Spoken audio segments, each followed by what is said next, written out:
Bismillahirrahmanirrahim. Hadis ke-13. Wa an Abi Qatadah radhiyallahu anhu anna Rasulullah sallallahu alaihi wasallam qala fil hirrati innaha laysat binajasin innama hiya minat tawafina alaikum. Akhrajahul arba'atu wa sahahahu at-Tirmizi wa Ibnu Khuzaimah. Hadis ke-13 bersumber dari Abu Qatadah radhiyallahu anhu bahwa Rasulullah SAW bersabda tentang kucing. Sesungguhnya kucing itu tidak najis. Kucing itu termasuk binatang yang berkeliaran di seputar kalian. Diriwayatkan oleh Imam 4. Hadis ini dinilai sahih oleh Tirmizi dan Ibnu Khuzaimah.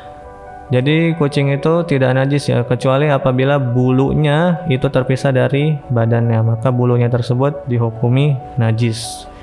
Lanjut hadis ke-14. Wa an Anas bin Malik radhiyallahu anhu qol jaa Rabiun fabala fi ta'ifatil masjidi fajarahun nasu fanahahumun nabiyyu sallallahu alaihi wasallam falamma aqda baulahu amaran nabiyyu sallallahu alaihi wasallam bi zanubin min ma'in fa'riqa alaihi. Muttafaqun alaihi. Anas bin Malik radhiyallahu anhu menceritakan seseorang lelaki dari dusun atau dari desa, atau bahasa Indonesianya Baduy. Orang Baduy datang lalu ia kencing di sebuah sudut masjid. Orang-orang atau para sahabat hendak membentaknya, namun Nabi SAW melarang mereka. Setelah orang itu selesai buang air kecil, Nabi SAW menyuruh untuk mengambil satu timba air dan menyiramkannya pada tempat bekas air kencingnya itu. Muttafaqun alaih. Jadi hadis ini menerangkan tentang bersuci dari najisnya air kencing ya. Jadi apabila kita kencing harus selalu disiram. Lanjut hadis ke-15. Wa ani bani Umar radhiyallahu anhuma qala Rasulullah sallallahu alaihi wasallam uhilat lana maitatani wa damani fa amal maitatani fal jaradu wal hutu wa amad damani fatihalu wal kabidu. Akhrajahu Ahmad wa Ibnu Majah wa fihi dhafun. Dari Ibnu Umar radhiyallahu anhu ia berkata, Rasulullah sallallahu alaihi wasallam bersabda, dihalalkan untuk kita dua jenis bangkai dan dua jenis darah. Adapun dua jenis bangkai yaitu adalah bangkai belalang dan bangkai ikan. Sedangkan dua jenis darah ialah limpa dan hati, atau ampela dan ati. Hadis riwayat Ahmad dan Ibnu Majah. Dalam sanad hadis ini ada unsur dhaif.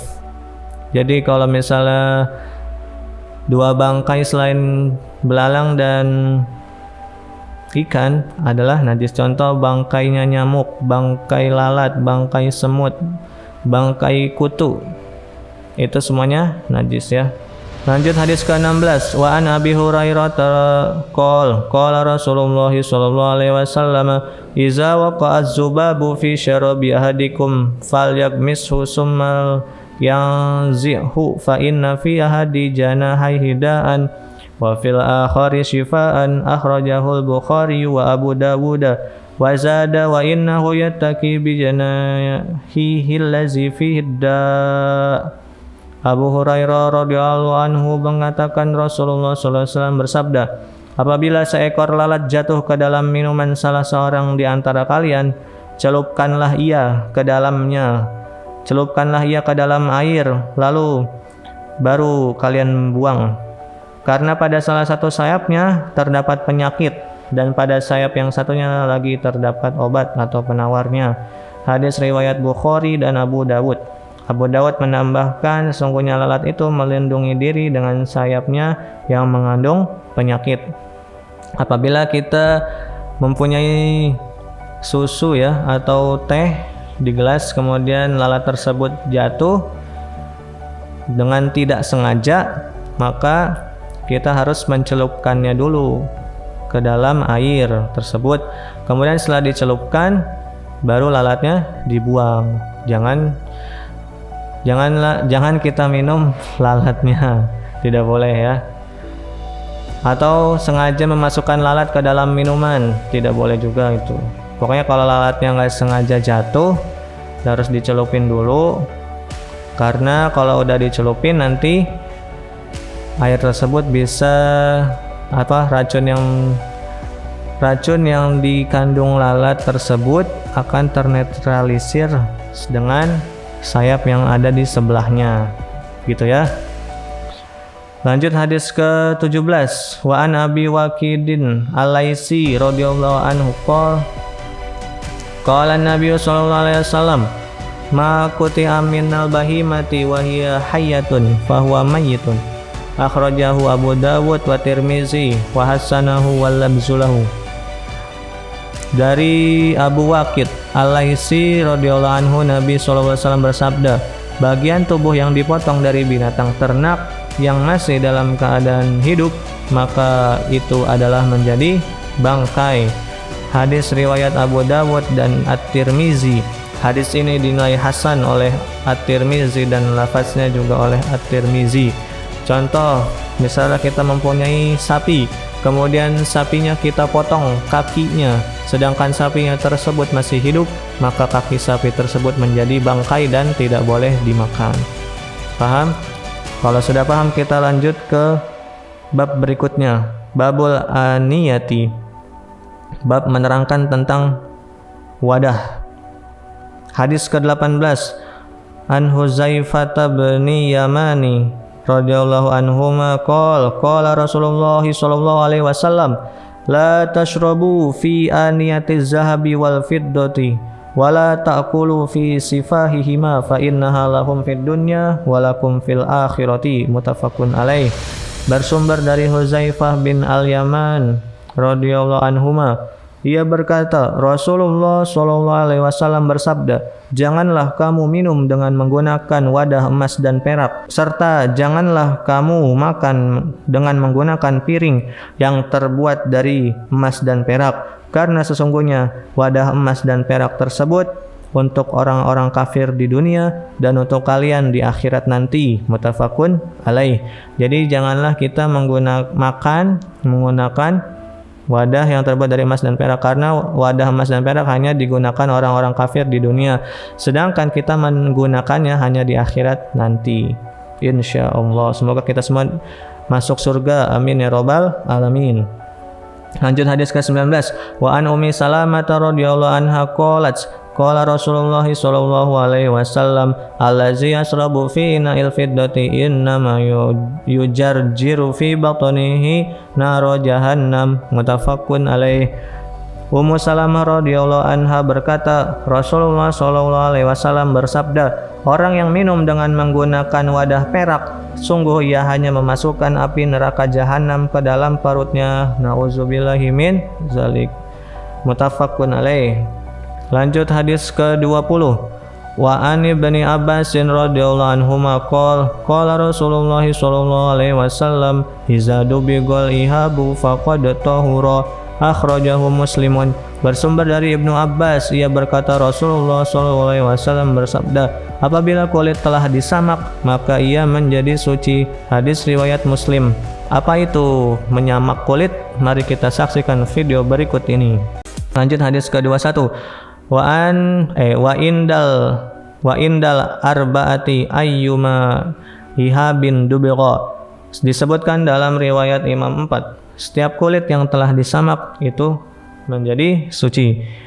Hadis ke-22. Wa an Salamah bin Muhabbiki radhiyallahu an qala Rasulullah sallallahu alaihi wasallam dibagu juludil maitati tuhuruha, sahahahu Ibnu Hibban. Bersumber dari Salamah bin Al-Muhabbik radhiyallahu anha, ia berkata Rasulullah sallallahu alaihi wasallam bersabda, menyamak kulit-kulit bangkai adalah cara mensucikannya. Hadis ini dinilai sahih oleh Ibnu Hibban. Lanjut hadis ke-23. Wa an Maimunah radhiyallahu anha qalat maran nabiyyu sallallahu alaihi wasallam bi syatin yajrunaha faqala law akhadtum ihabaha faqalu innaha maitatun faqala yutahhiruhal ma'u wa qarazu, akhrajahu Abu Dawud wan Nasa'i. Dari Maimunah radhiyallahu anha ia berkata bahwa Nabi SAW melintasi seekor kambing yang telah menjadi bangkai yang sedang diseret oleh orang banyak. Lalu beliau bersabda, "Kenapa kalian tidak mengambil kulitnya?" Mereka kemudian menjawab, "Kambing ini sudah menjadi bangkai." Nabi SAW bersabda, "Ia bisa menjadi suci dengan air dan daun akasia." Hadis riwayat Abu Dawud dan An-Nasa'i. Lanjut hadis ke-24. Wa an Abi Sa'labah al-Khusyani radhiyallahu anhu qala qultu ya Rasulullah inna bi ardi qaumin ahli kitabin afanaqulu fi aniyatihim qala la ta'kulu fiha illa an la tajidu ghairaha faghsiluha wa kulu fiha muttafaqun alaih. Abu Sa'labah al-Khusyani radhiyallahu anhu berkata, Aku pernah bertanya kepada Rasulullah SAW, "Wahai Rasulullah, sesungguhnya kami berada di negeri kaum ahli kitab. Apakah kami boleh makan dengan menggunakan wadah-wadah mereka?" Beliau bersabda, "Janganlah kamu makan dengan menggunakan wadah-wadah mereka, kecuali jika kamu tidak menemukan wadah-wadah yang lain. Jika keadaannya memang seperti itu, maka cucilah dulu wadah-wadah mereka itu dan makanlah dengannya." Muttafaqun alaih. Lanjut hadis ke-25. Wa an Imran bin Husainin radhiyallahu anna Nabiya sallallahu alaihi wasallam wa ashabahu tawaddau min mazadatim ra'atin musyrikatin. Muttafaqun alaih fi hadisin tawilin. Dari Imran bin Husain radhiyallahu an bahwa Nabi SAW dan para sahabatnya pernah berwudu dari mazadah atau tempat perbekalan air yang terbuat dari kulit milik seorang wanita musyrik. Muttafaqun alaih dalam sebuah hadis yang cukup panjang. Berarti boleh ya, karena Nabi pernah berwudu dari perbekalan kulit. Kalau berwudu dari perbekalan air yang terbuat dari kulit milik orang musyrik berarti diperbolehkan karena Nabi pernah melakukannya. Hadis ke-26. Wa an Anas bin Malik radhiyallahu anna qadahan Nabi sallallahu alaihi wasallam in kasara fatakhaza makana sya'bi silsilatan min fiddah. Akhrajahul Bukhari. Anas bin Malik radhiyallahu an berkata bahwa wadah milik Nabi SAW retak, lalu beliau menambal bagian retak itu dengan sambungan dari perak. Hadis riwayat Bukhari.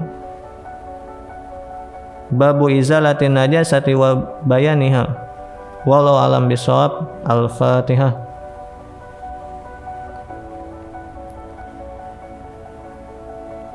Ya, mungkin cukup sekian video kali ini. Jika Anda semua merasa video ini bermanfaat, silahkan share sebanyak-banyaknya. Wa'alafu minkum. Wassalamualaikum warahmatullahi wabarakatuh.